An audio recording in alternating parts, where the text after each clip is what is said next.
Let's talk about the single greatest anti-Christmas movie ever made. No, I'm not talking about Die Hard. I'm talking about the undisputed king of holiday misanthropy, 2003's masterpiece of filth and festive fury, Bad Santa. This isn't just a dark comedy, it's a cinematic middle finger to every sentimental sugar-coated holiday movie you've ever been forced to watch. It's the perfect antidote to saccharine cheer. And today, I'm going to dive deep into why it remains an untouchable classic. First and foremost, you can't even begin to discuss Bad Santa without bowing down to the altar of Billy Bob Thornton. His performance as Willie T. Soak isn't just acting, it's a full-body possession. This is a man who is utterly, profoundly, and hilariously miserable.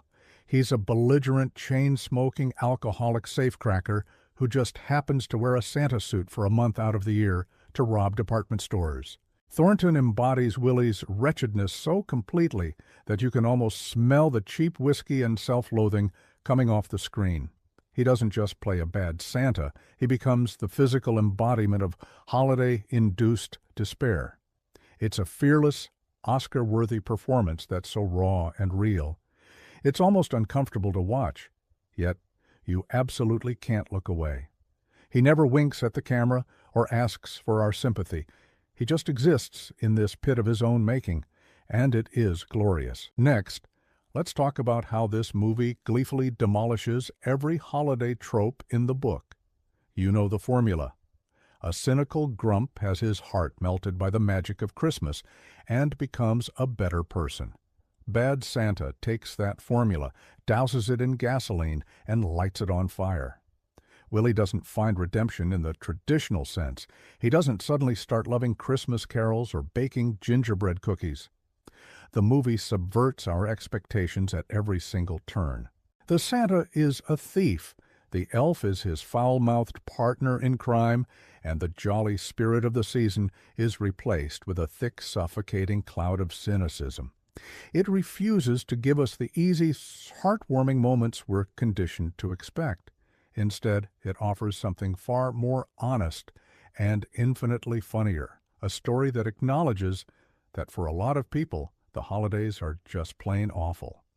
And that brings us to the core of the film's genius, its unflinching misanthropy. This movie hates people, and it isn't afraid to show it. The shoppers are greedy and stupid, the kids are either bratty or weird, and the authority figures are clueless. Willie's disdain for humanity is the engine that drives the entire film. His insults are legendary, his contempt is palpable, and his complete lack of interest in being a good person is the source of the film's darkest and most brilliant comedy. But here's the key. It feels real. It's not just edginess for the sake of being edgy. It's a genuine, world-weary bitterness that a lot of us can, if we're being honest, relate to during the stressful holiday season. The film validates that feeling of wanting everyone to just leave you alone, and it does so with incredible comedic precision. Of course, you can't have a hero this broken without a foil, and that brings us to the secret weapon of Bad Santa, Thurman Merman. Played to perfection by Brett Kelly, Thurman is this relentlessly optimistic, slightly dim-witted, and perpetually bullied kid who latches on to Willie, believing him to be the real Santa Claus. The dynamic between the utterly degenerate Willie and the impossibly innocent Thurman is pure comedic gold. Thurman isn't just a plot device to melt Willie's heart, he's a character in his own right, a strange and lonely kid who finds a bizarre father figure in the worst possible person. Their interactions are the heart of the movie, but it's a blackened, twisted, and hilarious heart. Willie is constantly trying to get rid of him, yet Thurman's naive persistence slowly, almost imperceptibly, chips away at Willie's hardened exterior. It's a friendship born of desperation and misunderstanding, and it's one of the most unique and strangely touching relationships in modern cinema. Let's be clear, this movie is a masterclass in sharply written, dark comedy. The screenplay by Glenn Ficarra and John Requa is an absolute powerhouse of vulgar poetry. Every line is quotable. The dialogue is so precise, so viciously funny, that it elevates the film beyond a simple gimmick. The pacing is relentless, moving from one cringe-inducing, laugh-out-loud set piece to another without ever slowing down. Think about the scene in the dressing room, the disastrous encounter with the kids on his lap, or every single interaction with the mall manager, Bob. The jokes land like gut punches. It's the kind of script that is so perfectly constructed that you can watch the movie dozens of times and still find new things to laugh at. It's intelligent, it's profane, and it's a testament to how effective comedy can be when it's not afraid to get its hands dirty. And you can't forget the incredible supporting cast that orbits Willie's black hole of despair. Tony Cox as Marcus, the elf and the brains of the operation, is the perfect cynical counterpoint to Willie. His frustration with Willie's incompetence is a constant source of humor. Then you have Bernie Mac, may he rest in peace, as the suspicious and slick mall security chief Gin Slagle. Every scene he's in is absolutely electric. His verbal sparring with Willie is a highlight of the film, a battle of wits between two seasoned professionals of sleaze. And we have to mention Lauren Graham as Sue, the bartender with a Santa fetish who finds Willie's awfulness strangely alluring.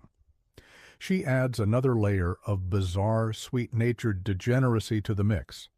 Even John Ritter, in his final film role, is fantastic as the uptight and flustered mall manager.